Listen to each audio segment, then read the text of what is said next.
Man, that's fucking badass. Shout out if you know where that's from. Shout out San Antonio.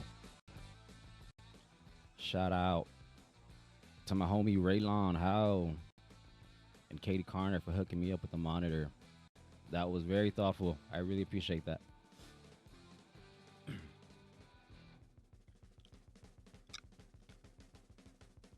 my candy out. Man, you have to be at least my age or older, I think. I think like 37, 39 is the cutoff. If you remember, if you're from San Antonio, remember where this theme song is from.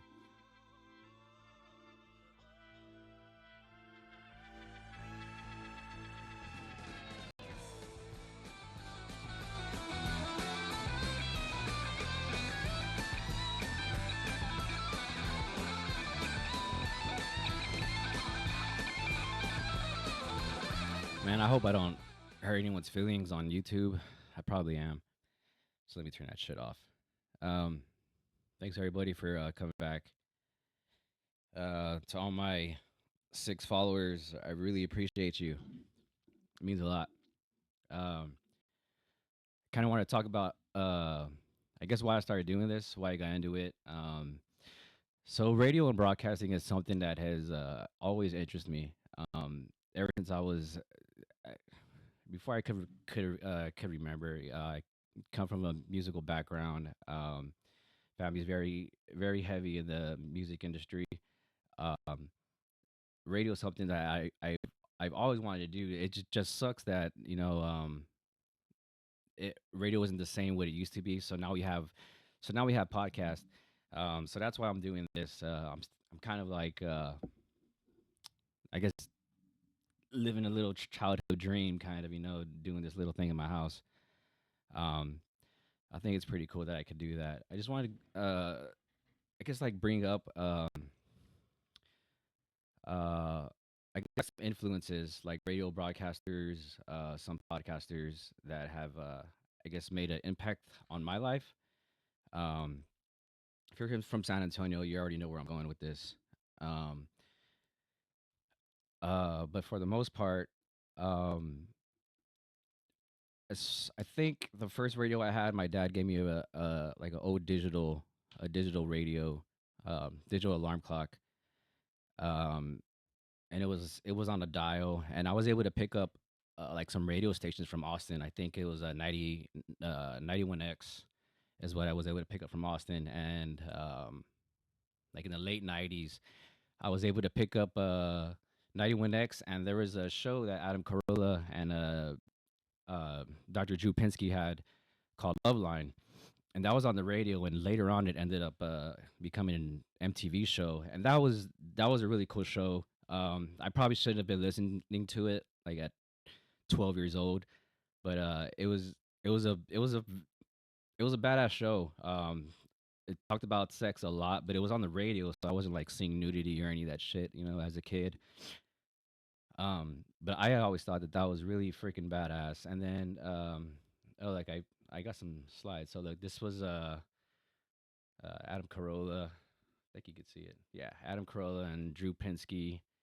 Um, so Adam Carolla now, uh, I don't know if he's like considered like one of the OGs of like podcasting, um, but he still does it today. Um, I,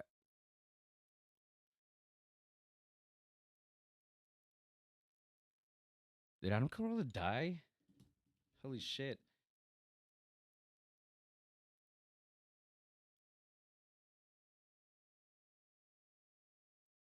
No, I don't know why I thought Adam Carolla died. That's crazy. I was thinking of somebody else. So yeah, Adam Carolla's still doing his thing. Um, and Tom Green was another one. So this dude started out in Canada on open air broadcasting, like uh,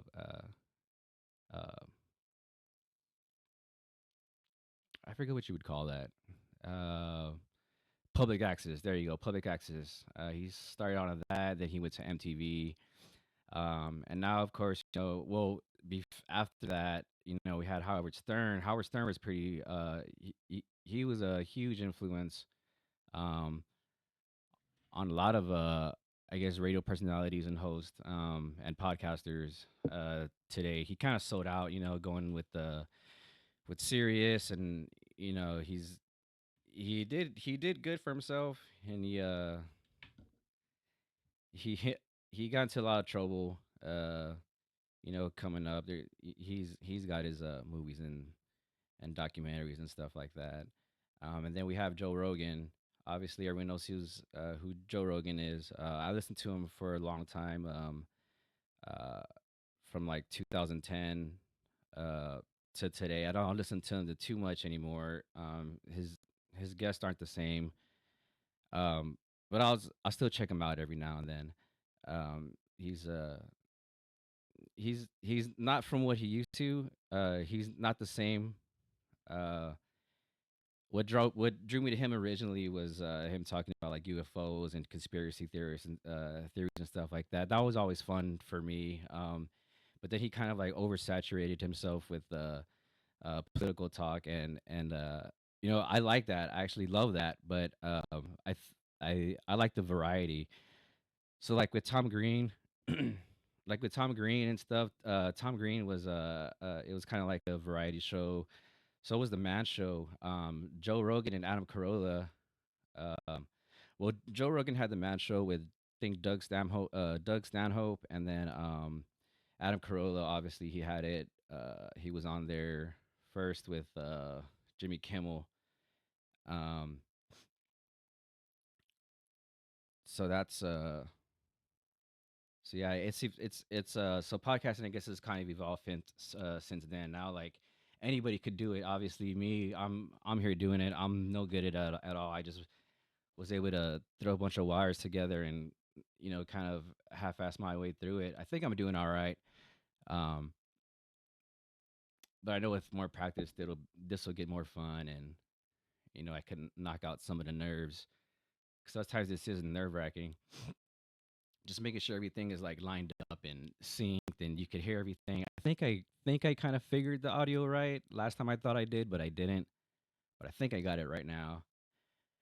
So anyway, so with like the future of podcasting, it's kind of crazy right now, especially since what happened.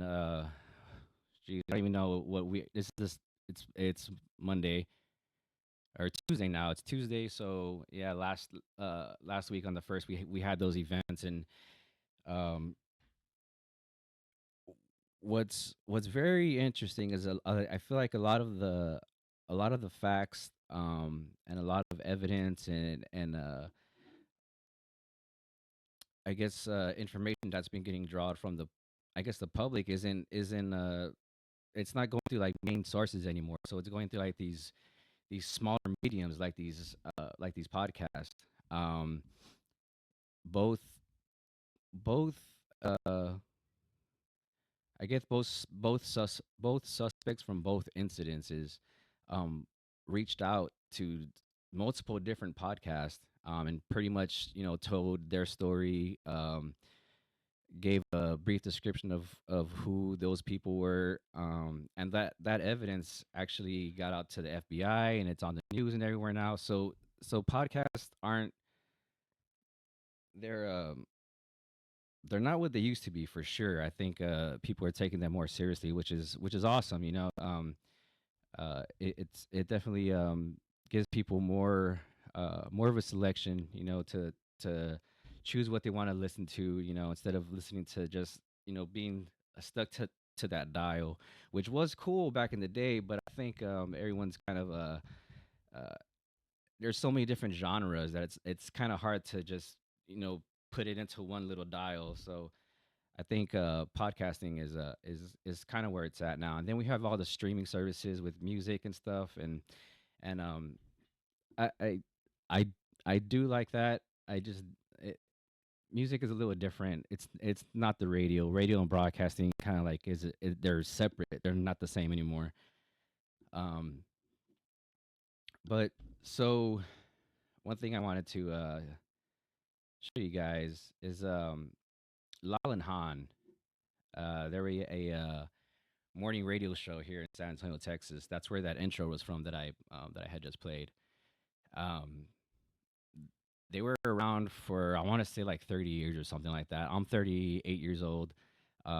They were on the radio when I was when I was a kid. I was listening to them middle and high school, um, getting ready for school in the morning and stuff like that. And uh, kind of like how so there's Billy Madison now in San Antonio, the Billy Madison show, and they got a good thing going on. They got a good audience.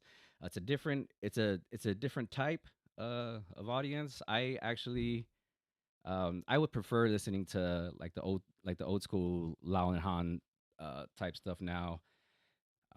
But that's just me, and that's no hate on Billy Madison and those boys over there. They're doing a lot of good shit, and they're fucking funny as hell. I listen to them a lot when I was driving to when I was driving trucks. I know a lot of people that are on the road. They listen to Billy Madison a lot. But anyway, back to Lyle and Han. Man, these guys were so freaking badass, and it's I was looking them up. I was looking them up, and I was able to find some old school episodes.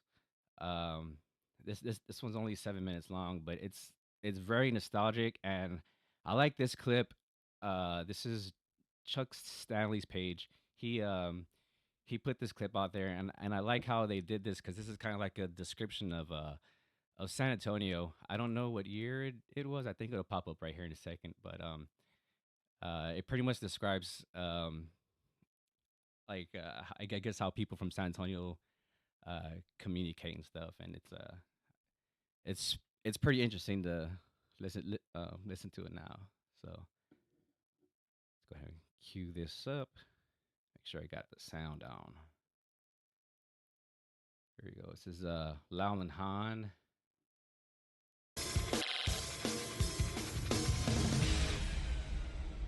Well, this was sent to us by extended family member Tom Honeycutt, and it's Stevieisms. He wanted to write a paper on, your unique use of the language. And so I just go ahead and read this for you. 99.5 KISS Radio Steve Hahn breathes life and laughter into the English language. As a longtime extended family member, KISS of KISS 99.5, I've been exposed to the linguistic hijinks of Uncle Cousin Stevie Hahn on a daily basis. Hahn, with his Mexican-American and German heritage, resides in a cultural right field end zone, but always manages to toss one or two phrases for a first down during the Lyle and Hahn morning show. Some newer extended family members, or those less accustomed to the Spanish language, drug culture, rock and roll, radio lingo, or Stevie's unique perspective on life, may need some help translating or interpreting keywords and expressions. I offer this in homage to the man con la lengua oro. Gee, thanks. Uncle Cousin Stevie Hahn comes by his language ability from a life in live radio. Exposure to the incestuous and sodomistic couplings between music and the drug culture, and as an astute observer and enthusiastic participant in the culture and quirkiness of San Antonio. his beloved hometown. Not one to stand by and take the needless sufferings of extended family, Stevie often offers up his wise counsel, and only in a way capable of this crazy uncle. Take, for example, one recent supplicant, a female suffering the manic depressive pangs of romance. Sarah, the seeds and stems reality is that you need to drop that chingon, he offers on a recent show.